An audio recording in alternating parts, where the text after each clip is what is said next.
Hey guys, how's it going? Hope you're doing well. My name is Crown, and today I'm going to read you some very interesting stories that I hope that you're gonna love. And now, without further ado, let's go!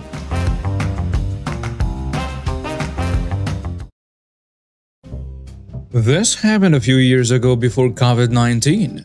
I'm a disabled army veteran who also has PTSD. I'm also hearing impaired and wear hearing aids. I decided to go to Wally World for a few items and I took my PTSD service dog with me. I didn't have my hearing aids as they had gone in for repairs, so I'm pretty deaf. It was hot in the store, so I took off my coat and put it on my rollator. I also have a cane with me, which I use to get items down from high shelves. Unfortunately, I was wearing my favorite shirt, a long-sleeved royal blue t-shirt with a neon green character on it. Funny head, bug-eyed, and sticking tongue out. Something a Wally World employee wouldn't wear. My hair was in a ponytail. I had taken off my disabled army veteran cap because I was hot. So I'm going down the aisle slowly, obviously because I'm disabled, using my rollator with my dog on my left side. I'm a high-functioning autistic with a bit of OCD, so I tend to straighten out shelves as I go. No big deal, right? Wrong. Now I'm doing my thing pretty deaf without my hearing aids. I could read lips if you faced me, when all of a sudden my dog turned around and started pulling. Huh? Then someone behind me pulls on my ponytail hard and almost knocks me over. I react instinctively, haul back with a titanium-plated elbow to the person's gut, then swing up my hand with a karate fist to the person's face. No thought, just pure instinct. Then I grabbed my cane from the basket of my rollator, spun around and got into a defensive position. I had also pushed the 911 alert button around my neck, and I yelled that I had been assaulted and location and so on. The 911 replied that cops were being dispatched. There she was, getting up from the floor with a bloody nose, a wild Karen. She screamed, "Help! I've been assaulted by an employee!" I roared back at her in my drill sergeant voice. "What makes you think that I work here? I have a rollator and a service dog. I don't work here. You assaulted me." "Yes, you work here. I saw you straighten up the shelves," Karen insisted. "That doesn't mean that I work here," I yelled. "I have OCD and like to straighten up things." "Quit lying. You work here and you assaulted me. I am going to get you fired and you're going to go to jail." My service dog is going crazy and barking. I'm very upset and crying, and my service dog is trying to calm me down. Store employees, a manager and security come, and shortly the police. We went to the store office, they put us in separate rooms, and the police review the tapes and one takes my statement.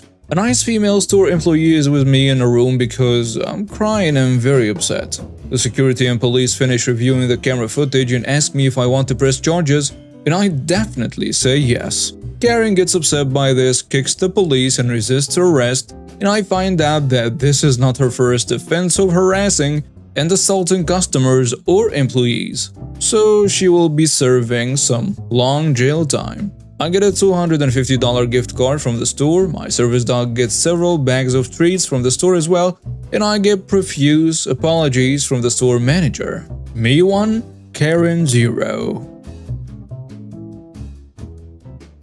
It all went down on National Go Skate Day, June 21st, at a notorious skate park somewhere in the United States. Well, let's keep the park's identity a secret, shall we? We wouldn't want anyone snooping around looking for the protagonist of the story. Now, this park was known for attracting some of the worst skaters, the kind that cut each other off, yelled, fought, and generally created a hostile environment. I had a mission that day to persuade the shop at this skate park to carry my skateboards, but if my favorite shop wasn't there, I swore I'd never skate in that hellhole of a park again. So I did what any smart skater would do. I arrived early, hoping to dodge the mayhem. Well, that plan quickly went south. I had 4 collisions with other skaters within minutes. It's always hard to tell who's at fault in these situations, but I was willing to let it slide. Still, I felt a growing sense of tension. I decided to drop into the pool, thinking it would be a sanctuary of sorts where skaters go one at a time. I was just getting the feel of it when this kid, let's call him Kyle, starts yelling at me from the top of the pool. "Get out of the pool, you douche! This park is for good skaters. I need to warm up for the local board shops contest. You suck. You can't do any tricks, and you have no shot at winning." Well, I thought, great, just what I needed. But I knew it was still my turn, so I ignored him. However, Kyle's voice cut through the air like a razor. "Locals only, you jerk! Don't let me see you step on that board again in my park." I decided to put my board away and got ready to call it a day. And then a devious idea crept into my mind. I own a skate company, and rumor has it that skate companies sponsor anyone who can pull off a kickflip. So I decided to let it slip that I was scouting for talent to recruit my team. I cheered on some kids, had one-on-one chats with them, and told them that I was scouting talents. Within half an hour, kids from all over the park were flocking to me, eager to introduce themselves and learn more about my skate company. I had created quite a buzz in that contest, and everyone was talking about me and my company. And then, amidst the swarm of skaters, Kyle came over to talk to me. "Hey man, I'm sorry about earlier. I was just excited, that's all." "I get it. I'll give you another chance. You said you're competing, right?" "Yeah, I'm here to destroy these losers." "Alright, listen. I watched you skate a bit while I was talking to people. You're really good. The kind of talent we need on our team. I plan to keep an eye on you, so do not disappoint me. By the way, what's your name?" "I'm Kyle. And hell yeah, I got this on lock." As it turned out, Kyle was indeed a very talented skater, though I had no intention of recruiting anyone. He was undeniably good. As time passed, the contest began, starting with a best trick competition on the A-frame obstacle. During this event, there was no coordination on who went when, as the shop staff just called out tricks for the skaters to perform. I had my camera trained on Kyle, recording his every move. It was clear he was still skating like a total jerk, yelling at people, pushing them, and even hitting someone with his board. I captured every confrontation on video, but I didn't plan to share it. I didn't want to start a witch hunt. Kyle ended up landing third place with a remarkable big flip over the A-frame. Impressive, right? However, he was outperformed by a kid who executed the tail slide and another who did a kickflip into a board slide with a shove out. I say, "Hey Kyle, I saw your big flip over the A-frame. That's a tough trick, and I'm impressed. Do you have something special planned for the next contest?" "LOL, it's called skate, you idiot. It's like horse, but for skateboarding." "Hell yeah, I got something." I was a bit annoyed, but I had to contain it. "Yeah, anyway, I'm excited to see what you can do," I replied. The rounds of skates began, and I continued to closely observe Kyle's performance. This is where the real drama unfolded. Kyle continued to act like a jerk, taunting his competitors, yelling obscene comments to mess with their concentration, and even pushing them when they missed a trick. He celebrated his success and blamed his competitors for his failures. He was, in a word, insufferable. He made it to the third round but was eventually eliminated. In frustration, he threw his board across the park, narrowly missing someone, and he stormed off. When he returned, I offered my congratulations on making it to the third round. "Good job making it to the third round, man. I really like some of those tricks you pulled off. I recorded a lot of them, and I'll edit all the footage from today to show you later." "Whatever. That douchebag who beat me cheated. Everyone knows you're not allowed to do body varials." "Well, get him in the next event." "Oh hell yeah, bro. I've got that race locked down."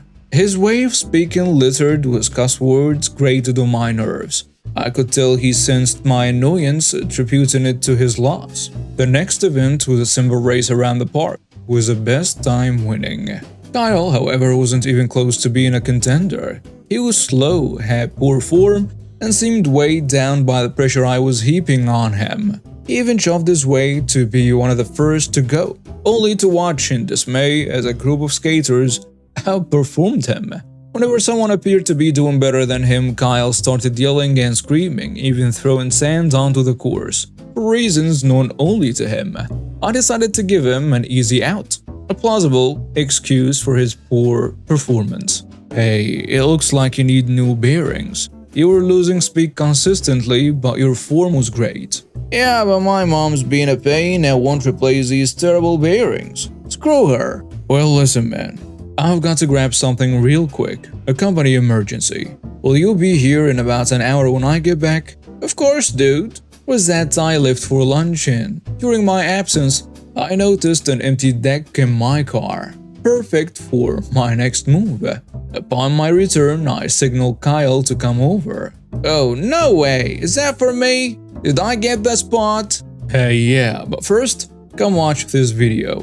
I want to show you exactly what I've been paying attention to all day. I showed Kyle the video beginning with his big flip and continuing with all the moments he had been a jerk. Throughout, he made excuses and offered half-hearted apologies. Then I told him, here's the deal, Kyle. I love your skating, but I expect better behavior from anyone on DJ Skate's team. If you can go make amends with all those skaters before I leave, we have a spot for you. Those losers idolize me. They'll be ecstatic to see me on your team. Alright, go make up with them and tell them to come see me. I want to hear it from them that they are okay with you. I spent some time talking to the shop owners, explaining to them how I couldn't sponsor someone who behaved like Kyle had. Then as I looked back toward the park, I noticed a familiar sound growing louder. The wailing of sirens. I didn't think much of it until police officers rushed past me, pinning skaters to the ground. The chaos erupted and the officers began asking people what had happened. Kyle lying, I was just skating, minding my own business, and this guy beat me up for no reason. I didn't do anything to provoke him. The kid who had beaten up Kyle, not only did he come over shoving us and demanding we apologize to him for cheating in the contest, but he also wanted us to tell that guy we're cool so he can get sponsored. The police questioned me, asking if I had promised to sponsor Kyle if he met up with everyone at the park. So I said, oh, I've got a video for you guys. I showed the police a video highlighting all of Kyle's unsportsmanlike conduct. Then the police started questioning the others. They asked people above 18 if they wanted to press charges and contacted the parents of younger kids to get their perspective. Some decided to let it go, but at least 10 wanted to press charges against Kyle. The police asked for my video and the raw footage, and I complied. An officer spent what felt like an eternity recording my phone screen while the video played using his chest cam. Finally, Kyle was escorted out in handcuffs. At this point, the skate shop was packing up and preparing to leave, promising to respond to my email regarding the possibility of stock in my decks. Kyle's grand plan to secure sponsorship backfired, and he ended up making a dramatic exit from the park in the back of a police cruiser. My daughter's school didn't choose her to be valedictorian for graduation, and she's still salty about it. Her high school normally goes with a highest grade point average, but it can be between the top 5 students if one demonstrates high academic achievement, like winning a competition. My daughter was a leader of and won a national robotics competition, and being the top 1 to 2 students, she was sure she would get valedictorian. But the school broke away from their criteria by choosing a girl who had been in a car crash caused by a hit-and-run driver. The girl wasn't badly injured, but her mom died from the accident and she went on to finish the year with good grades. She wasn't in the top 5 students and only took 1 AP class, whereas most previous valedictorians came from their IB or full AB course load. My son was valedictorian 4 years prior and also did full IB. So my daughter was really angry when she found out because she felt like it was unfair and also thought it was racist because kids and parents had been complaining that only Asian students ever got that award.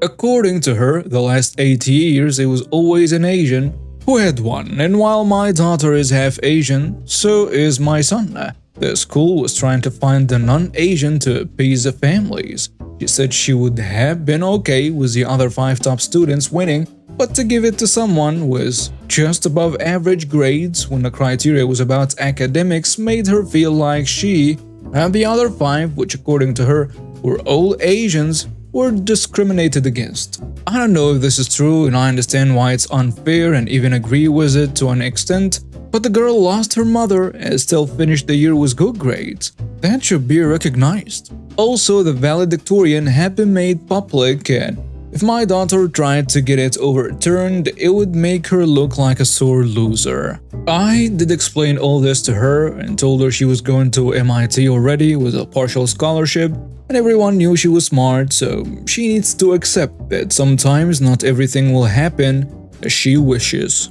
She was extremely angry at me for not going to the principal about this, and my wife was also angry because she felt like this school discriminated against our daughter.